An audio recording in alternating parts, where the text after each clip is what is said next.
I'm Alvina, a 34-year-old stay-at-home mom. My family of four includes my husband Morris, our two daughters who are in elementary school, and we also live together with my in-laws on the same property, making us a household of six. Before marriage, I worked a job with night shifts, but Morris suggested, "I'd rather you quit if it means we don't cross paths as much." So I chose to leave my job. Since then, I devoted my time to raising our children when they were young and worked part-time when things got a bit more manageable. I wasn't very keen on the idea of living with my in-laws. At the point of contemplating living together, I was still uncertain about what kind of people they were, regardless of how wonderful they might be. I believed that a daughter-in-law living with her in-laws could lead to stress. So I felt relieved when Morris assured me before our marriage that we wouldn't have to live with his parents. However, right after we got married, Morris brought up the subject of living with his parents, saying, "I'm worried about my parents. What about living on the same property? It's not like we will be living in the same house, right?" I was taken aback and protested, but Morris countered, "Do you dislike my parents that much? We will live on the same property but separately.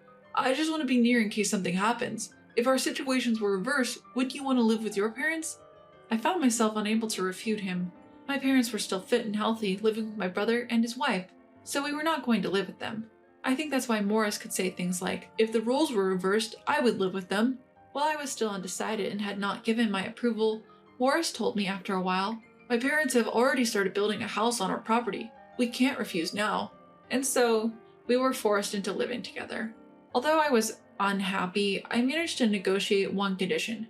We will not interfere with each other's lives. And so, our shared property living arrangement began. My in-laws adhered to our agreement of non-interference. We led separate lives in our respective homes, and I joined them for meals once or twice a week. The house they built on our property was beautiful, and I even began to think that it might be a lucky break for us since we would inherit it eventually. However, that was a big mistake. My mother-in-law slowly started breaking our initial agreement.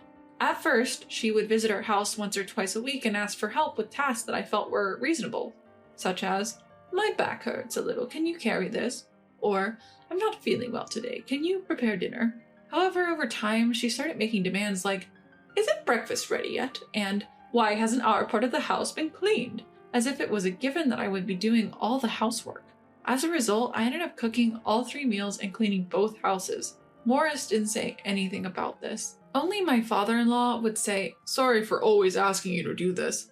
Sometimes he would kindly offer me some snacks and say, "I know it's not much, but please have this." Not only did my mother-in-law make me do the housework, but she also started interfering with how we educated our children.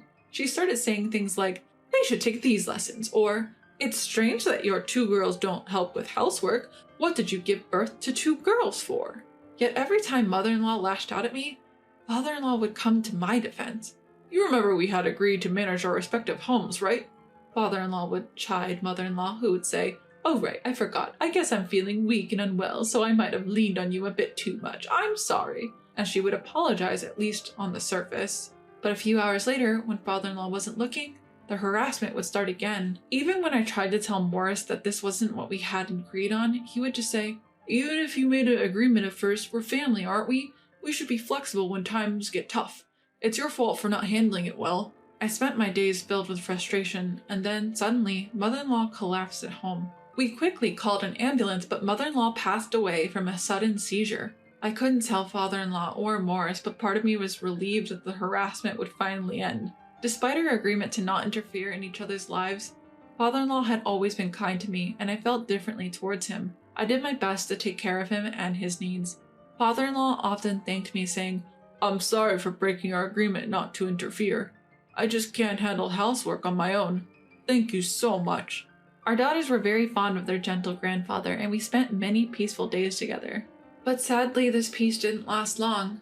Just a few months after mother-in-law passed away, father-in-law suddenly collapsed too. Father-in-law survived, but he was bedridden and needed constant care. During a discussion about father-in-law's care, he mentioned wanting to go to a nursing home to avoid being a burden, but Morris stepped in. "Don't say things like that, Dad. Family should care for each other. Nursing homes are for when family absolutely can't. Alvina said she's okay with taking care of you," he said, completely taking me by surprise. I did love father-in-law. I wanted to do whatever I could to help him.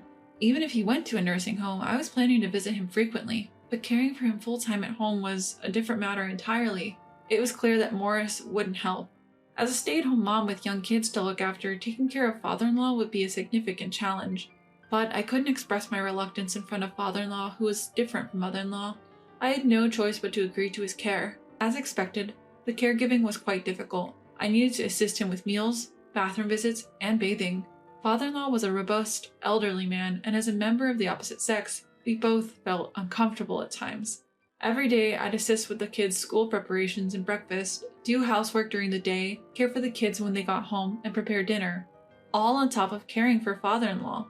Every night before going to sleep, I'd think, I somehow made it through the day. Then I would just collapse into bed.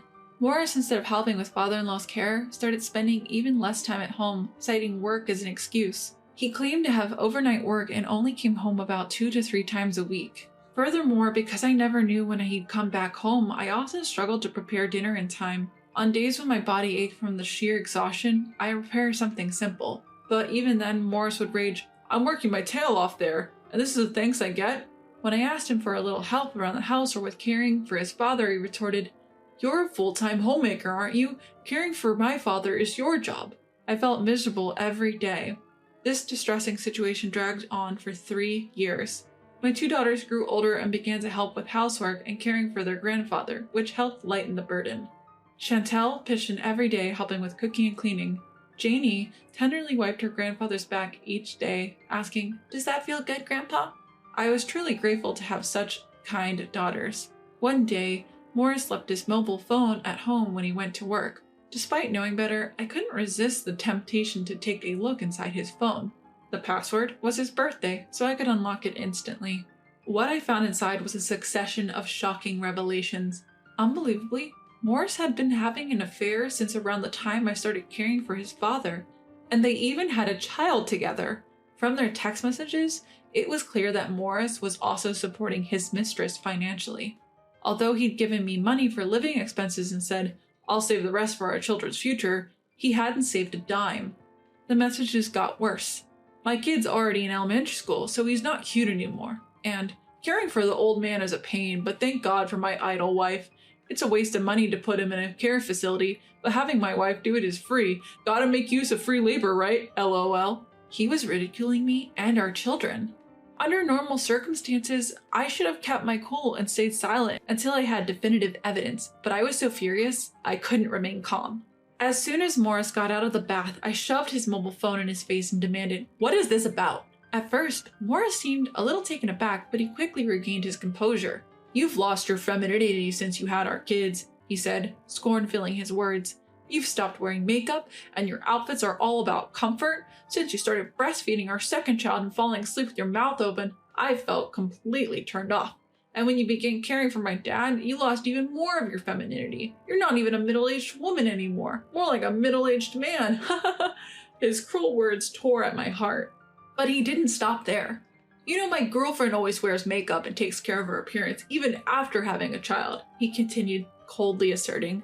I have no plans to divorce you for appearance's sake, but my love is for her and our child.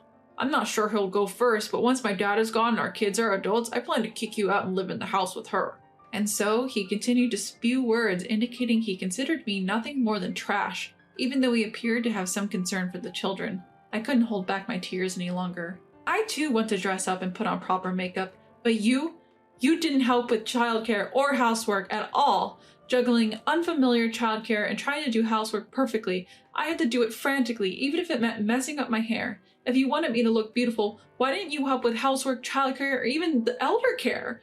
And even without a payback, shouldn't a husband and a father naturally help out? I pleaded through my tears, but my words didn't resonate with Morris. That's not true. Look at other women. They stay beautiful while raising their kids. As I've told you many times, it's just that you're not efficient. You, a stay-at-home mom, have no right to argue with me, the one who's putting food on the table, he coldly retorted. If you have a complaint, you're free to divorce, you know? For a woman in her mid-30s like you, employment opportunities are limited, right? You think you can raise our 2 kids just because you'll get a bit of alimony and compensation from me? He sneered. I felt struck in the worst possible way, and I couldn't say anything in return. Thinking about the children, I felt I couldn't divorce. Seeing this, Morris said, You can't, can you? If you care about the kids, you'll take care of my father until the end. After that, you'll work as my housekeeper. But don't worry, when the kids grow up, they'll help you out. so you better treat them well. He then went into his room with a satisfied smirk. For a while, I was dumbfounded and remained in place. Somehow I managed to regain my sanity and went to attend to my father-in-law. I intended to act as usual, but it must have been clear something was wrong. My father-in-law asked, "Is something wrong?" I tried to brush it off, saying, "Nothing at all." I couldn't hold back my tears, and I ended up telling him everything. After hearing me out, he said, "Alvina, I have something to give you. Can you come back in a few hours?" I did as he asked, and when I went to him after a few hours, he handed me a piece of paper with someone's contact details and said, "Contact this person." He then added, "They know everything. I should be the one taking action, but with this body of mine." He smiled brightly. A few days later, Morris told me, "As I told you before, I will be on a business trip for a week from now. Well, I guess it's better for you too if we call it a business trip, right? I will enjoy the sightseeing, so I decided to take this opportunity to take action." And a week later, "Hey, what the hell's going on? I come home and everything is gone?" Morris was raging and half panicking when he called me. I replied, "Oh, my, how was your week-long affair trip? Did you enjoy it?" Morris shouted, "Hey, stop messing around. I'm asking what the hell is going on." I decided to explain to Morris. The contact that my father-in-law gave me was for a Mr. Quarry, an old friend of his and a well-known, large-scale landowner in the region. Apparently, Mr. Quarry had always coveted the land where my in-laws' house stood and had been trying to negotiate for it. However, my father-in-law would always refuse, saying, "I plan to leave it to my son." But after observing the behavior of his son Morris and hearing my story, he seemed to have decided that his son was a lost cause. We had known in advance that Morris was planning to take a week-long affair trip because he was openly defiant and didn't try to hide it at all. Before that week, I had a talk with Mr. Quarry and we arranged to sell the house and land. It was a piece of land that Mr. Quarry had wanted for quite some time, so he was willing to buy it at a price considerably higher than the market rate. And during that week, the house was demolished. My father-in-law had requested Mr. Quarry, "This might be a bit selfish, but given the circumstances, could you do the demolition during this period if you're planning to anyway?" So when Morris came back, all he found was an empty lot. And we're going to have a new house built with my money my father-in-law got from selling the old house and land. Upon hearing this, Morris tried to persuade me to return to him, saying, "But you're jobless, aren't you? Even if Dad builds a house, you can't expect to be supported for the rest of your life. What are you going to do without my income? It's going to be tough, right?" I replied, "Well, don't worry about that. I did have some concerns about that part, but my father-in-law and Mr. Quarry have done quite a bit. I got a job offer from a company run by an acquaintance who happens to be looking for employees."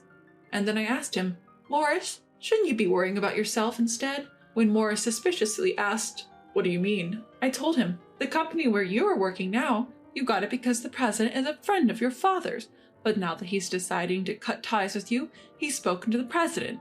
Feel free to fire him if this work is poor and he's committing adultery."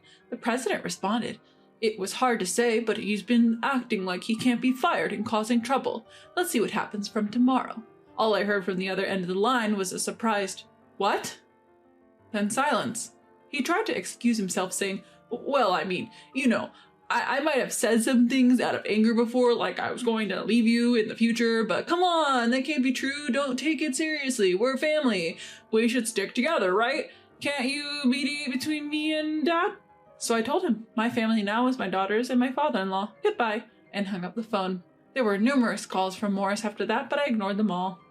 Later on, my divorce from Morris was finalized. I claimed compensation from Morris and his mistress. As Morris hadn't tried to hide his affair at all, I had gathered plenty of evidence. All of this information I heard from various people, such as the president of Morris's company, who was a friend of my father-in-law. Although it seems like extramarital affair wouldn't have led to this firing, astonishingly, Morris was embezzling company funds to support his double life. Morris was not only fired from his job, but he's also being sued for damages.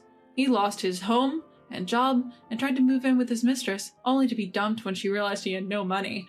On top of all of this, he was ordered to pay child support. Now Morris is spending his days job hunting while working multiple part-time jobs to pay off his debts and child support. As for me, I plan to live with my daughters and my father-in-law in a fully leased house until I move into the house my father-in-law is building for us. When father-in-law offered to build the house, he said, "I'm moving into a care facility. I want you and your daughters to live happily here, Alvina." I countered, "What are you talking about, Dad? We're family. Besides, it would make the girls sad. Let's live together." Hearing this, my daughters also took father-in-law's hand and said, "We want to live with Grandpa. With tears in his eyes, father-in-law thanked us. While the girls do help out, caring for him while working is indeed tough, so we are currently enjoying our life together as a family of 4 with the help of home assistants and day services. We can't wait to move into our new home as a family of 4.